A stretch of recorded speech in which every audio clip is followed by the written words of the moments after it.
Hello बच्चों, स्वागत है आपका गवर्नमेंट एग्जाम्स अड्डा में।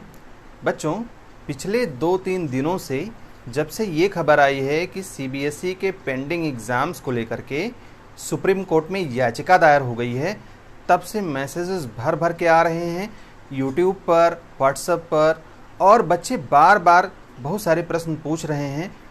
2-3 दिन से व्यस्तता होने की वजह से मैं रिप्लाई बहुत ज़्यादा नहीं कर पाया, लेकिन मैंने ये सोचा था कि मैं एक वीडियो बना करके इन सारे प्रश्नों को क्लियर करूंगा, और जो कुछ भी सूचना मैं इस वीडियो में मैं आपको देने वाला हूं बच्चों, वो ऑथेंटिक रहेगी, मिसलीडिंग नहीं रहेगी, आपको भ्रमित करने वाली नहीं रहेगी, और किसी भी तरीके से आपके व्यूज़ से मुझे पैसा नहीं कमाना है कि आप वीडियो देखो, ज़्यादा देर देखो तब मुझे कमाई हो।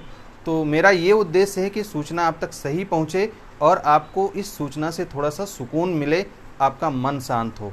तो इस वीडियो में हम बात करेंगे कि अगर सीबीएसई का पेंडिंग एग्ज़ाम ना हुआ तो क्या होगा, रिज़ल्ट कैसे आएगा, जो कॉपी चेक हो गई हैं क्या उनका रिज़ल्ट आएगा, जो कॉपी नहीं चेक हुई हैं उनका क्या होगा, जो रेगुलर बच्चे हैं, जो प्राइवेट हैं, कंपार्टमेंट हैं, इन अलग अलग बच्चों का क्या क्या होगा और किस तरीके से इनका रिज़ल्ट आएगा।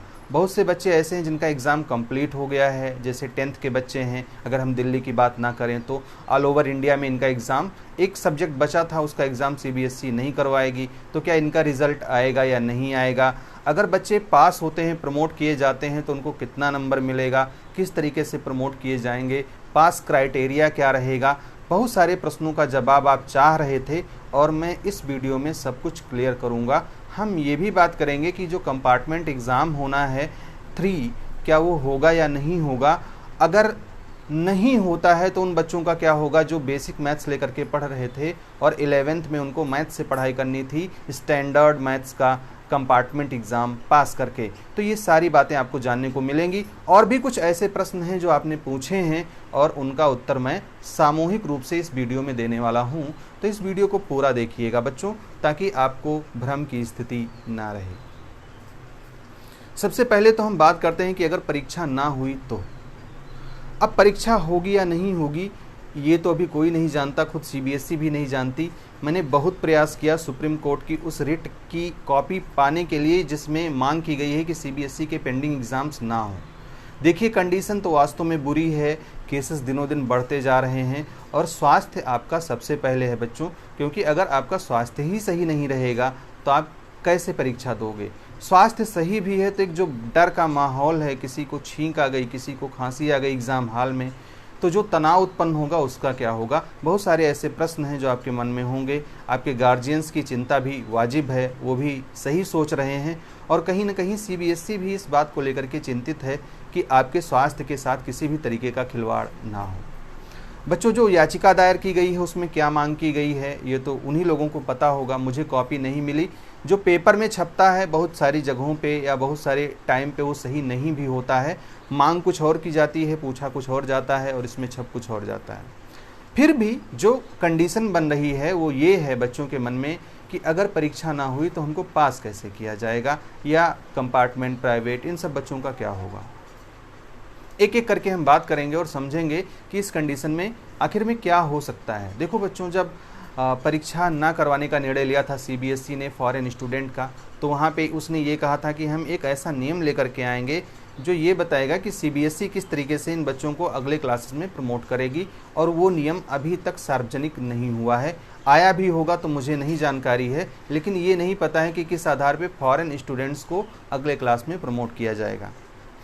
तो बच्चों के मन में प्रश्न तो बहुत से हैं।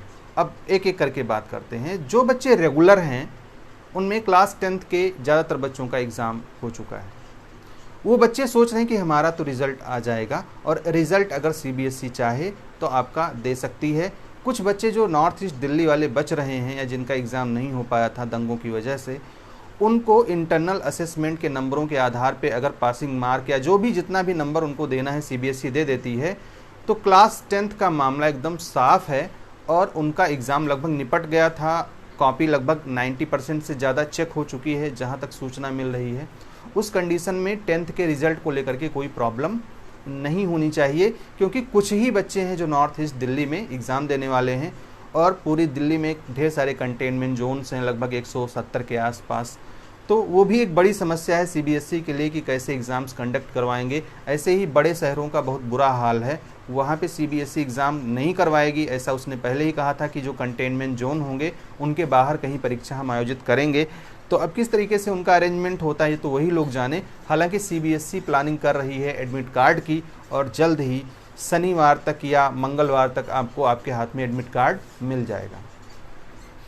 जो बच्चे रेगुलर हैं, जिनका एग्ज़ाम बाकी है, वो सोच रहे हैं कि हम कैसे पास होंगे। बच्चों, इस टाइम पे जो एक क्राइटेरिया समझ में आ रहा है जिसमें सीबीएसई आपको पास करेगी, वो क्राइटेरिया ये है कि इंटरनल असेसमेंट के नंबरों के आधार पे आपको पास किया जाए। लेकिन जो इंटरनल असेसमेंट के नंबर है ना, ये भी कहीं ना कहीं आपको पता ही होगा कि सही नहीं मिल पाए हैं बच्चों को। जो बच्चे डिज़र्व नहीं करते थे उनको फुल मार्क्स कहीं कहीं मिल गए हैं, और जो डिज़र्व करते थे किसी वजह से, जो भी वजहें रही हों, उनको फुल मार्क्स नहीं मिल पाए।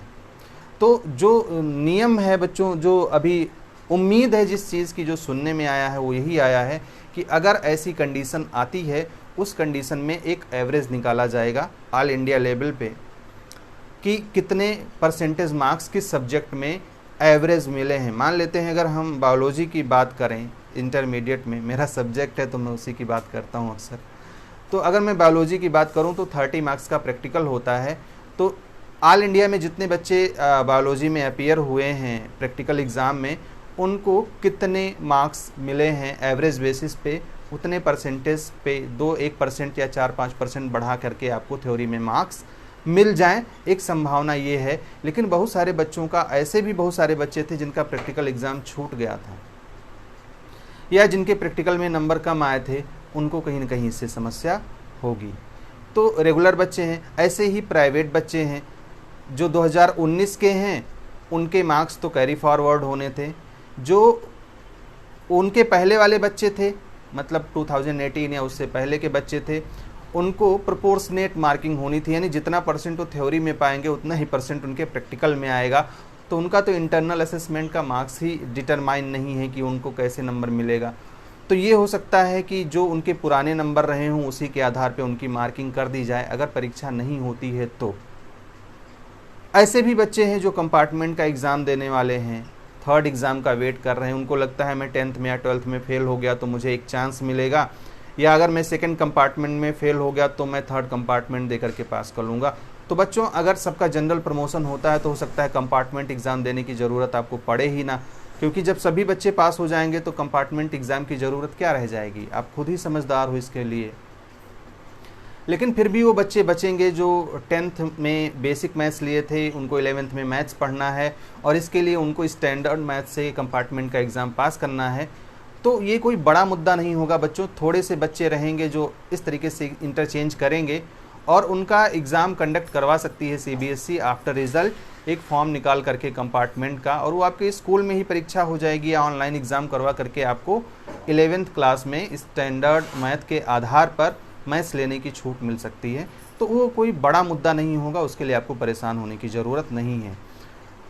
अब बच्चे पूछ रहे हैं कि सर तो 10th का रिज़ल्ट आ जाएगा ना, क्योंकि जब उसमें कोई झंझट ही नहीं है। तो बच्चों देखो, अभी इसके बारे में सीबीएसई ने कुछ एक्चुअली कहा नहीं है, तो मैं अपने मन से तो कुछ नहीं जोड़ सकता इसमें कि आपको मार्क्स कैसे मिलेंगे। बहुत सारे लोग 6-7 वीडियो बना देते हैं एक दिन में और 6-7 में अलग अलग बातें कर देते हैं, बच्चे कंफ्यूज हो जाते हैं। बच्चों देखो, दूर रहो इन लोगों से जो नकारात्मक चीज़ें फैला रहे हैं।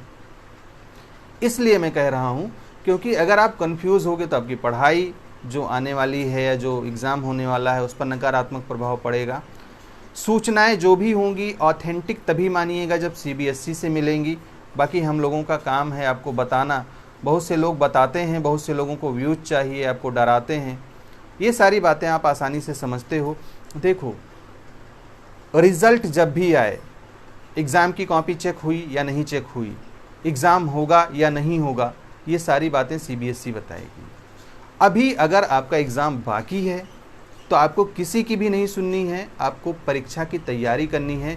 क्योंकि बच्चों, अभी तक ना सुप्रीम कोर्ट ने इस पे स्टे लगाया है, ना परीक्षा रोकी गई है, ना ही सीबीएसई ने ऐसा कोई बयान दिया है।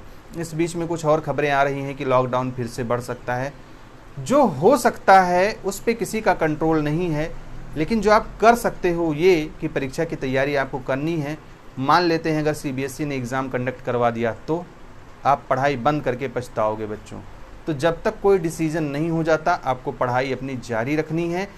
और एक बात का ख्याल रखना है कि जो निगेटिविटी फैल रही है उससे आपको दूर रहना है। आपका स्वास्थ्य सबसे बढ़ करके है, इसलिए बाहर कम से कम जाएं, अंदर भी नकारात्मक चीज़ों से दूर रहें, अपनी तैयारी करते रहें। अगर एग्ज़ाम हो जाता है तो फ़ायदा है, नहीं होता है तो नुकसान भी नहीं है। अभी फ़िलहाल कंडीशन ये है बच्चों कि अगर परीक्षा नहीं होगी तो सभी बच्चों को प्रमोट किया जाएगा, जैसे भी जो भी नियम बनाया जाएगा सीबीएसई के द्वारा। कंपार्टमेंट थर्ड एग्ज़ाम की बात ही ख़त्म हो जाएगी, क्योंकि जब सभी बच्चे पास होंगे, जो 10th के बच्चे होंगे कंपार्टमेंट वाले जिनको मैथ्स लेना होगा उनका एग्ज़ाम आसानी से स्कूल में कंडक्ट करवाया जा सकेगा। 10th का रिज़ल्ट आसानी से घोषित किया जा सकता है अगर सीबीएसई चाहे तो। या ऐसे भी बच्चे हैं जो कंपार्टमेंट का एग्ज़ाम दिए थे, जिनका एक ही सब्जेक्ट का होता है कंपार्टमेंट का एग्ज़ाम, और उनका एग्ज़ाम हो गया है, तो उनका भी रिज़ल्ट सीबीएसई घोषित कर सकती है, क्योंकि उनकी कॉपी का मूल्यांकन कार्य हो जाएगा और उसके आधार पर उनका रिज़ल्ट आ सकता है। तो जिन लोगों की कॉपीज़ का मूल्यांकन हो चुका है, इवैल्यूएशन हो चुका है, उनके रिज़ल्ट आने की संभावना है। जिनका नहीं हो पाया है, अगर एग्ज़ाम नहीं होता है तो इंटरनल असेसमेंट या कोई और क्राइटेरिया मान करके सीबीएसई आपको अगले क्लास में ज़रूर प्रमोट करेगी। और इसके बारे में जो कुछ भी होना होगा 10 दिन के अंदर आपको अपडेट मिल जाएगा। वैसे भी तब तक आपको सकारात्मक रहते हुए अपनी पढ़ाई करनी है। हमारी तरफ से ढेर सारी शुभकामनाएं हैं। एक बात मैं चलते चलते और आपसे बता दूं बच्चों कि कमेंट करने में संकोच मत करिए। मैं रिप्लाई नहीं भी कर पाता हूं तो अगले वीडियो में मैं प्रयास करता हूं कि आपके उन सभी प्रश्नों को मैं समाहित करूं जो आपने पूछे थे। एक शिक्षक होने के नाते बहुत सारा उत्तरदायित्व है और स्कूल का भी काम होता है, मेरे खुद के 2-1 प्रोजेक्ट चल रहे हैं, आप लोगों से भी बात करनी होती है, पारिवारिक जीवन भी है, तो कभी कभी समय बहुत ज़्यादा मैं नहीं दे पाता, इसलिए वीडियोस कम आते हैं। लेकिन वीडियो जो भी आते हैं मैं आपको डराता, धमकाता, बरगलाने की कोशिश नहीं करता। प्रयास करता हूं कि आपको सही सूचना मिले और यही प्रयास हमारा आगे भी जारी रहेगा। अगर वीडियो अच्छा लगा होगा तो उन बच्चों तक पहुंचा दीजिएगा जो डरे हुए हैं या जो बच्चे परेशान हैं, क्योंकि उनको भी थोड़ा सा सुकून मिले। डरिए मत, सरकार जो भी निर्णय लेगी आपके हित में लेगी और आपको अपनी स्वास्थ्य का ख्याल रखना है। बाकी चीज़ें आने वाले टाइम पर छोड़ दीजिए। हमारी तरफ से ढेर सारी शुभकामनाएं। All the best. May God bless you. Thank you for watching this video.